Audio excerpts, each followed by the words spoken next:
Hey guys, Ted Bogert. It is the Ted Show. Happy Tuesday, Gratitude Tuesday. Don't forget to tell somebody what you're grateful for. One of my favorite days of the week. I'm excited to have return guest Boris, just Boris, kind of like just Madonna, just Ted, just Liza. I'm going to throw out all the just names. Like Marla E. Just like Marla E. Yes. Very excited to have Boris back. And this is a first time for Jason Fronczek on the show. Thank you so much for coming on, Jason and Boris. Thanks for having me. I'm excited. I love the hat. You guys look great. So we have a lot to talk about. Boris, I know you could talk for hours about the art scene, and I love that. But we want to start with Jason because the viewers don't know Jason yet. So Jason, if I do this, you know how this works. We haven't left you. It's just they want to see the hat up close. So tell us a little bit about you, Jason. Me, I'm just a photographer, father, photographer, activist, artist, you know, just trying to make my name. I just graduated from UCF with my MFA 2 weeks ago. Excited Congratulations. about the new frontier I get to move into. I've been building a lot of networking, meeting people in the art community locally for the past 10 years and trying to get my name out there. Shooting art events is my specialty. Sadly, right now, that's taken a back seat, but one day we'll get there. And I'm reinventing how I approach my photography. In an artistic sense, I gear it more towards activism and the brokenness of our society, how it meets up with the brokenness of humanity, and how we can look past that brokenness into the beauty of what we are. That's my artistic practice. Yeah. As far as my activism, I teach with the Florida Prison Education Project. I have taught in the past. Currently, I just transitioned into a role with the Florida Prison Education Project as the program coordinator. And in that, I manage social media accounts. I have communications with whoever has questions about the program and coordinating events that we have.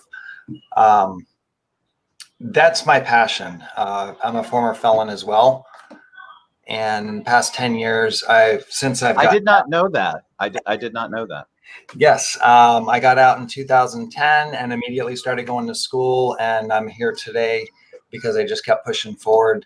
One of the main reasons I want to teach in prisons is not to go in necessarily to teach, but to show them that with any amount of hard work, they have people out here in the civilian world that are willing to support them if they make an earnest effort. I go in there as a example of what they can become. And I think that's the most important lesson I can teach. So I have many questions for you, and so Boris, you just wait for a second because I want to ask Jason a few questions. No, you can always talk, Boris. I can't stop you. So Jason, was the passion for photography always there? Did you always have an eye for it? Is that when you were younger, did you realize that that's what you wanted to do and then just pursued it? Yeah, my dad's camera was always off limits. My uncle would come in from San Francisco. He was a photographer out there. Every year that he would come down, he'd bring his camera and show me some new tricks on his Nikon, and I'd be really interested, but I never really had the opportunity to pursue that until I moved to New York. I brought a point and shoot with me. My brother at one point, he was going on deployment and said, "Hey, I got this 35 millimeter and I don't need something clunky. You want to trade?" I said, "Sure." So once I got that, I just started going out to like Coney Island, shooting on the subways, shooting all over and having a great time. Sadly, that catalog's gone now, but that definitely put me on the path of shooting candidly. When I went into the service in 2001, I went in as a journalist and they gave me formal training for on one of the first digital cameras. So that was my formal training. Oh, cool. I still, because it was all digital, I didn't understand the darkroom aspect. So when I finally went to school in 11, and took formal photography classes at Valencia, I started to learn the darkroom and what all these terms meant in Photoshop. And I was like, whoa, that makes a lot more sense. And having that hands-on experience just really... Let me get a paper. That's my son. Hey, buddy. So that really put me on the path of understanding my craft more than just clicking a button and taking a picture and printing it. And then let me ask you about the felon part. I won't get into huge details unless you want to share, but I have a 501c3 that tries to help felons reintegrate, come back into society. And what their biggest challenge, obviously, I'm preaching to the choir for you, is that people say they'll hire and they won't. They do the background check, and then all of a sudden you get to the final interview, or you're working there for months and somebody finally does the check that they were supposed to do originally, and you get let go. So a lot of times felons have a hard time finding corporate traditional work. So we do a lot of work with helping them on their entrepreneurial side. So kudos to you for being in that population that once they have served their time, it's time for them to get out and be treated as if they are citizens instead of citizens who are felons. It shouldn't be returning citizens. Yes. Well, ironically, part of the advocacy that I'm trying to focus on is the corporations want to help. It's not the corporation's fault necessarily.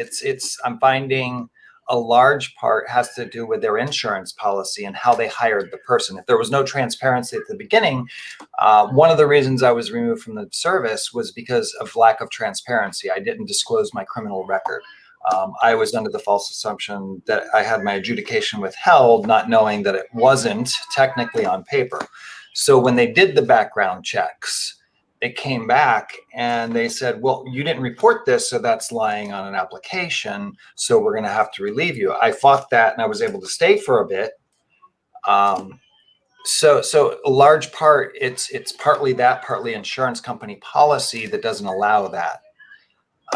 That's definitely something we need to address within our system.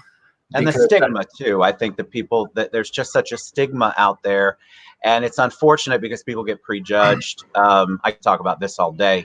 I feel like there's such a judgment and stigma that just should not be there, because it is just not.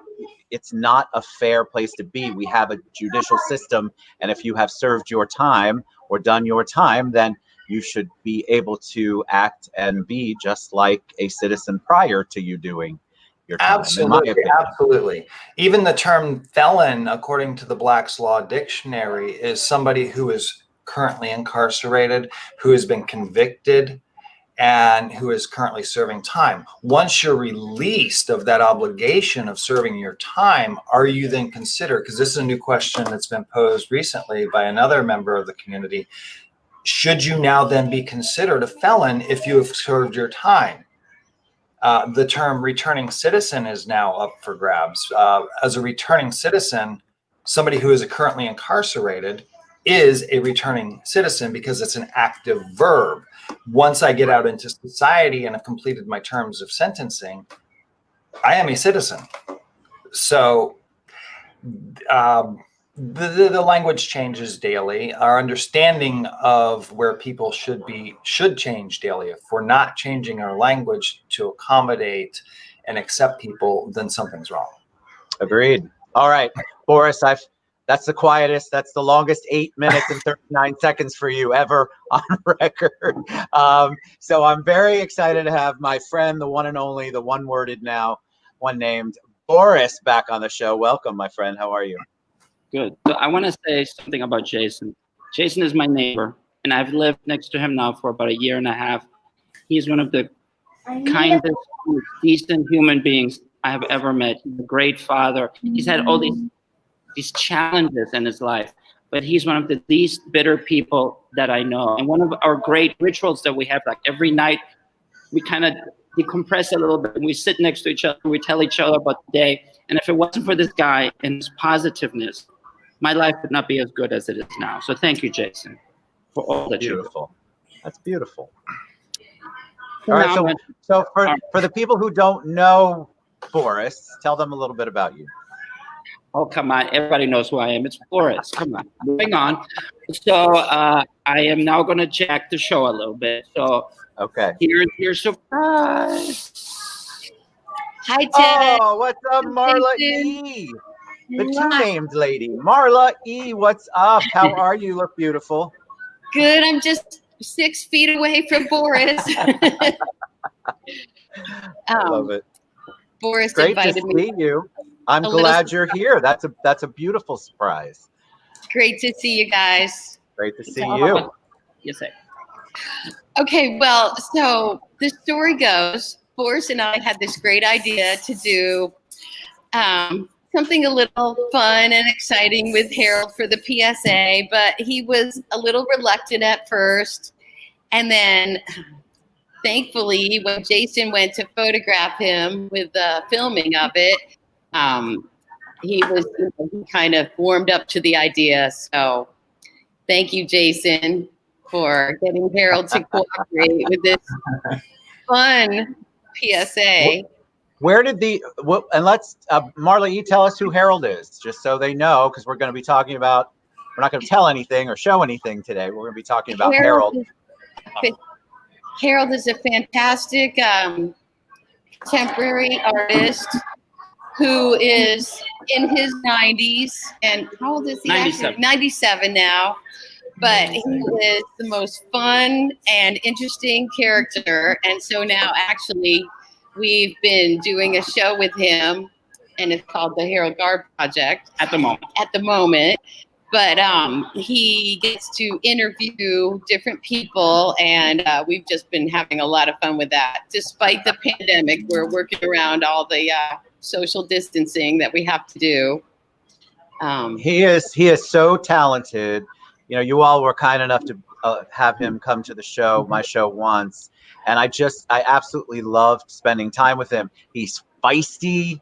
He's I mean, just everything about him. He's got a spirit that you just cannot capture. You have to be in his presence. And of course, you're going to see a little bit of that character in the PSA, which is amazing. Before we do that, I just want to say congratulations to you and Boris for your upcoming show, which is Art AF. And that's right. You got to scream the AF part. You got to scream the F part. What exactly AF stands for? All right. So basically, AF stands for all forms, or if you want to go dirty, all kinds. Yeah. But basically what happened is Jason and I were on our way to New Smyrna to photograph Harold for an upcoming interview in a well-known magazine. We just can't talk about it right now. And on the way, I explained to Jason that I had wanted to do this PSA with Harold Garde, but that the family was uncomfortable because of the script. There was a word in there that starts with not safe for work. Yeah, exactly. And so Harold had met Jason before, and they liked each other. And Harold admires Jason for his advocacy in the prison world. And so Jason just, after we were done shooting, he said, "By the way, why don't we film that PSA that Boris had talked?" And he said, "Yes, let's do it." And we filmed it in one shot, and that's it. So Jason, thank you. It was brilliant. Yeah. What was who had the impetus behind having the PSA? And I don't know believe me, I won't say anything. I'm only on a half of my kind of coffee. So we're safe here. But what was the impetus behind this particular PSA? What was the decision-making process in deciding we need to get a message out, a PSA out? Well, Darius Jackson, our producer, a filmmaker for our show, invited Chris Fio and I to do a PSA, which was about wearing masks. And we got some really scary responses to that. You know, like somebody said that if they ever meet us in a back alley, they'll beat us up and stuff. I mean, it was really crazy, the anger. You can't win. And so I was talking to Marla about it, and she said, "You know what? Then let's just do something that's really snappy and fun and quick." And the Orlando Sentinel reviewed us. Jason, what did they say? They gave us a rave review on it. And so I think we're definitely on the right track. And we want this 38-second clip to go viral. When we release it tomorrow, we're going to ask everybody to send it out to everybody. Yes. Today? I thought you said tomorrow. today. Okay. No. I thought we were doing it on the TED Show right now. No, because of the F. No, I wasn't given those rights, Marla. No. So yeah, so Jason, right. do you want to talk about We have to wait till tomorrow. Yeah. I can't about wait. your experience with Harold? Harold is just awesome to talk to. As an art history, I have a minor in art history. So him coming from, he's one of the last, I think it's the Impressionists. He's one of the last living practicing artists of that period. And just to be around and see his work strewed about his house was amazing. And to listen to him talk to other people and finally get a chance to step in and just talk with him about what his thoughts are on art, and hearing his distaste for the community at large and what he thinks needs to happen, and my ability to make these things or advocate for these things, at least not make, but I feel we had a common interest, because there is a lot lacking in the art scene, and not for neglect of the artist. It's the expectations of the community at large of what art should provide.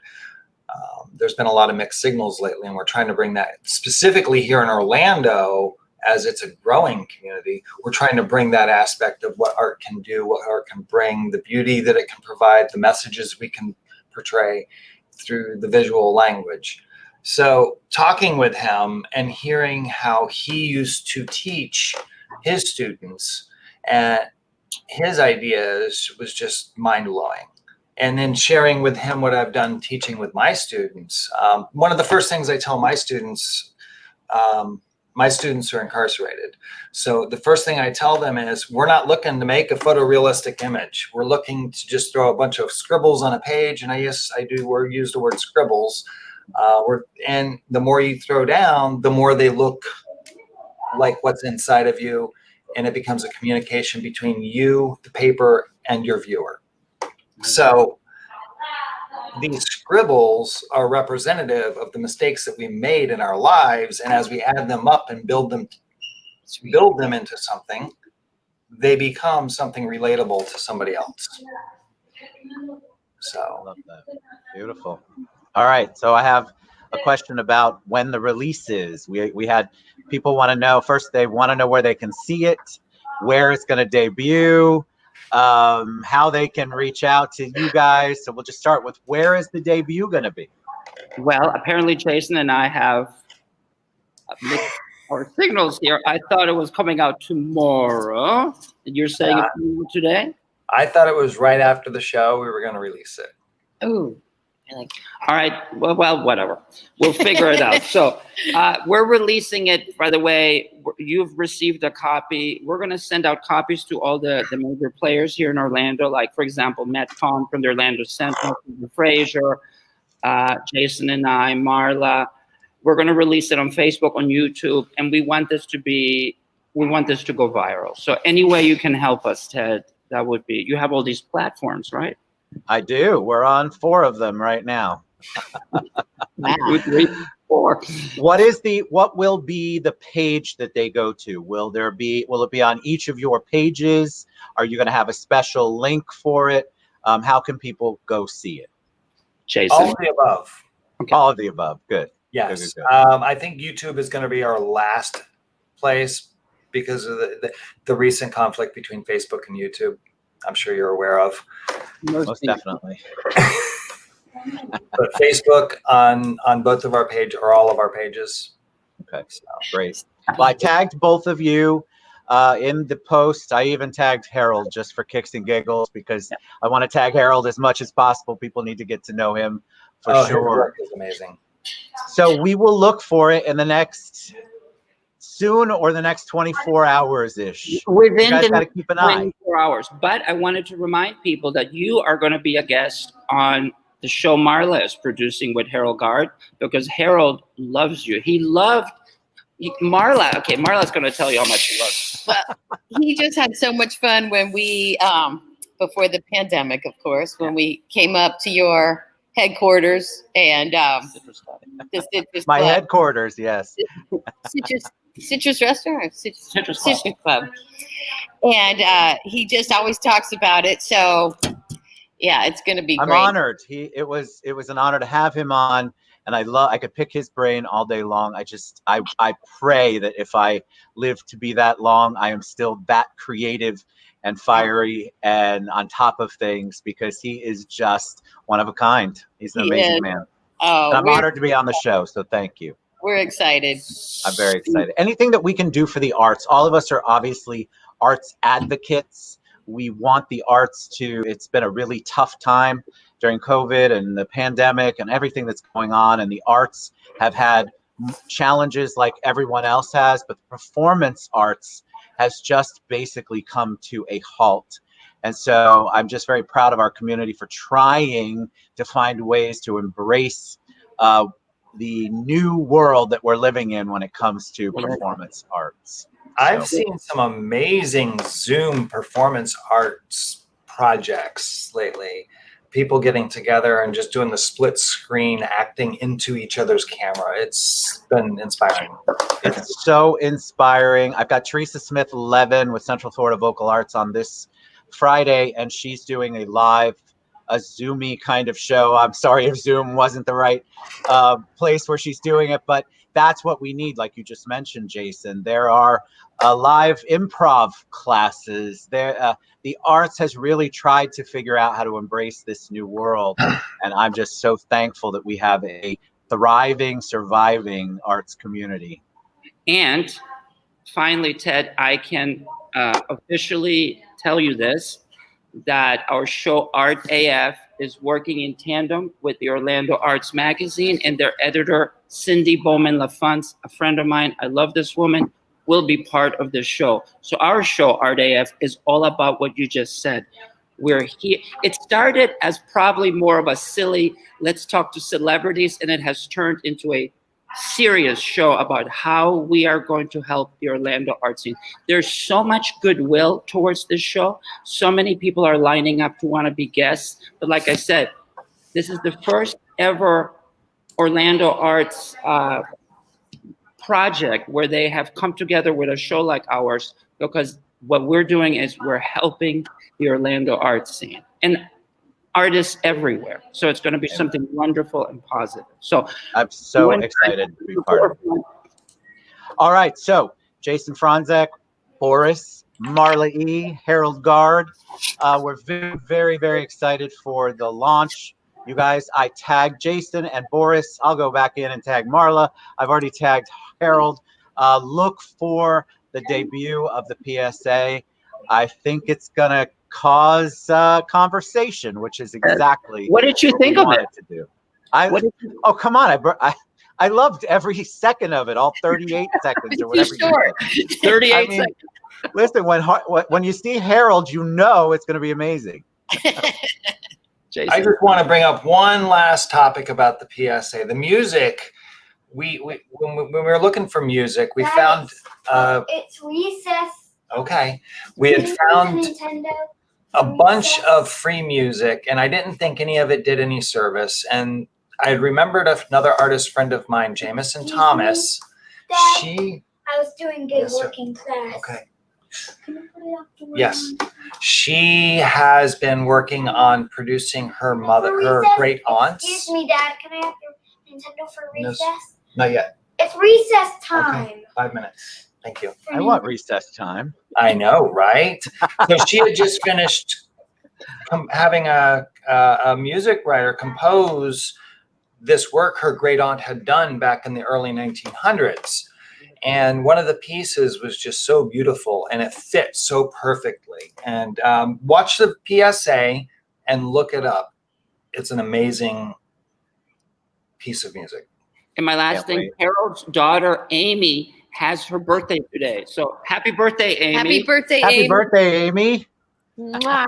All right. You guys are a joy. You know, I love each and every one of you and all the amazing things that you do, all the good, the great stuff that you do in our community. You and I are about to do God's work for artists coming up. I can't wait. I can't wait either. I'm very excited to be behind the camera, like a real camera again, not just my laptop. You guys have a great day. Look for my Facebook page, Jason's, Boris's, across the board on social media, Marley's, and we will chat with you guys. Look at something. And don't forget to vote. Vote. Ah! Yes, I did a whole vote PSA this morning. Bye, Jason. Bye, guys. Thank you